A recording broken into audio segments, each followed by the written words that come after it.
Race Weekend is brought to you by Phoenix Fuels. Make every trip come alive with Phoenix Fuels, now with Pulse technology. The final leg of the 2018 Formula V1 Challenge featured 3 races, and what close and dramatic races they were. It was a fitting end to an exciting inaugural season for a fledgling series that aims to raise the level of skill and competition for drivers to step up grassroots racing. Race Weekend was there to witness the final races of the 2018 Formula V1 Challenge.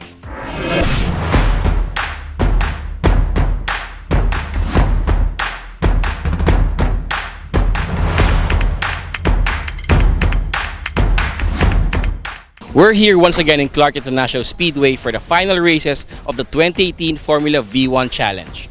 Let's go check it out.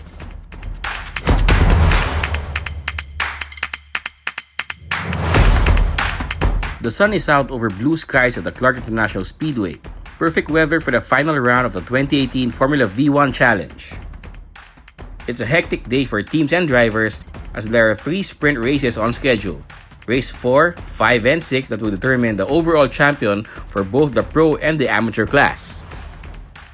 The inaugural Formula V1 Challenge began in a thrilling action-packed race weekend featuring 2 sprint races last May at the Batangas Racing Circuit.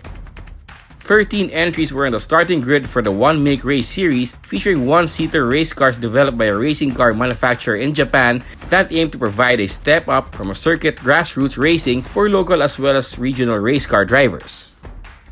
Weighing just around 530 kilograms and powered by 110 horsepower, 1NZ engines, Formula V1 cars can reach top speeds of up to 200 kilometers per hour. And the racing proved close and exciting with Tyson C taking the checkered flag of Race 1 and Don Pastor claiming the top of the podium for Race 2. The second round of the Formula V1 Challenge, this time at the Clark International Speedway, was marred by heavy monsoon rains that cut short Race 3 and forced the postponement of Race 4. Luis Gono was in the lead of Race 3 when it was cut short. This set the stage for the final round with 3 sprint races left to be run and the Pro Class Championship and the prize of an entry into a race that the Fuji Circuit in Japan is still up for grabs. I'm here with the guy who needs no introduction, pioneer race organizer, Mr. JP Tuason. Hi JP. How you doing? Thanks for coming, you guys. Welcome to the last round of the GT Formula V1 Challenge 2018. We're finishing up our sprint races, and today we're awarding the champion that is going to be racing at the Fuji Circuit in Japan on November 16 and 17.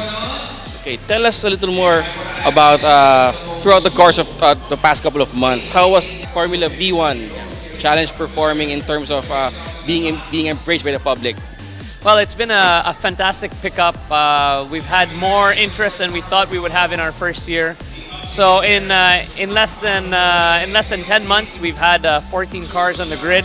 It's quite healthy for the first year. There's a lot of interest for people to join the series in 2019, and it's produced a lot of really close racing, a lot of drama today as well, and I think it'll only get bigger for 2019. You've mentioned about a lot of drama going on today. Can you tell us a little more about the leaderboard, how it changed today? Well, today we came into the weekend with Tyson C as the series leader, and we had 3 races today. Daniel Miranda basically swept all the races, and an accident in the last race of the day, taking out the series leader Tyson C, paved the way for Luis Gono to lead the championship. The final round of the 2018 Formula V1 Challenge turned out to be Daniel Miranda's show. The 2017 Vios Cup champion, now racing in the Asian Formula Renault Series, joined the Formula V1 in the second round, finishing third in the rain-shortened Race 3. But in perfect track conditions, Miranda had a perfect day, sweeping all 3 sprint races on the schedule. Well, this is my second race for the Formula V1, and winning all 3 races today is such a great achievement for me.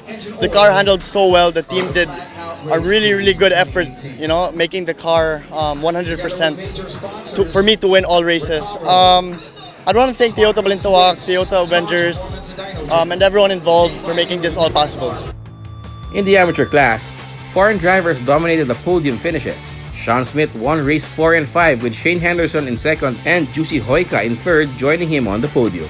In race 6, Shane Henderson benefited from Sean Smith crashing out of race 6 to win the final race of the season, with Juicy Hoika and Dominic Roque finished second and third.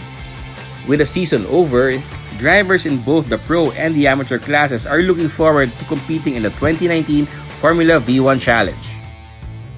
Well, next for me, hopefully I can still race Formula V1 next year with the support of Team Avengers, Costco, Oben, and family. I'm looking forward to maybe Formula 3 or TCR Asia. For the Formula V1, this is intermediate racing after you go from cars. This is the next level of racing, Formula V1. Yes, I'm looking forward for next season. So I'll try to practice this off-season. So hopefully I can be competitive.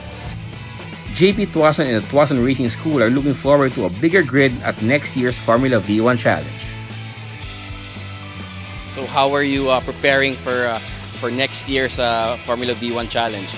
Well, next year is going to be a great year because leaving 2018 with 14 or 15 cars on the grid, we look to 2019 to have anywhere between 25 and 30 cars racing.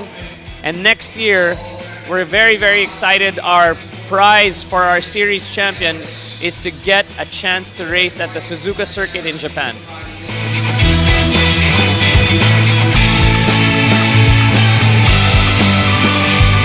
And that concludes the final leg of the 2018 Formula V1 Challenge. Be sure to check us out every week for more motorsports highlights. My name is Ray Louis Gamboa. See you next week.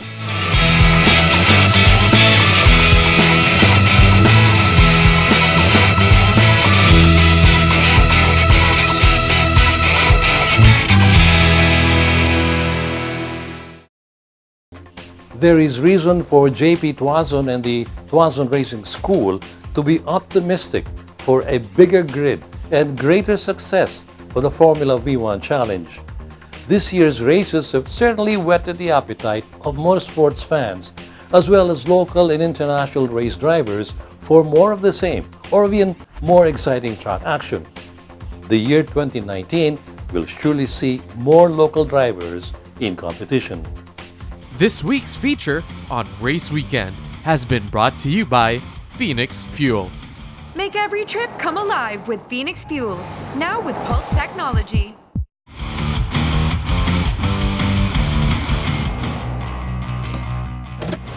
These are the Fuel Masters. Every time they're on the court, it's high performance.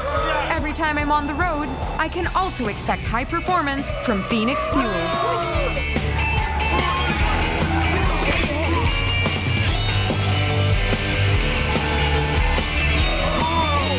We made it! The next generation Phoenix Fuels, now with Pulse technology, delivers enhanced power and acceleration to make every trip come alive.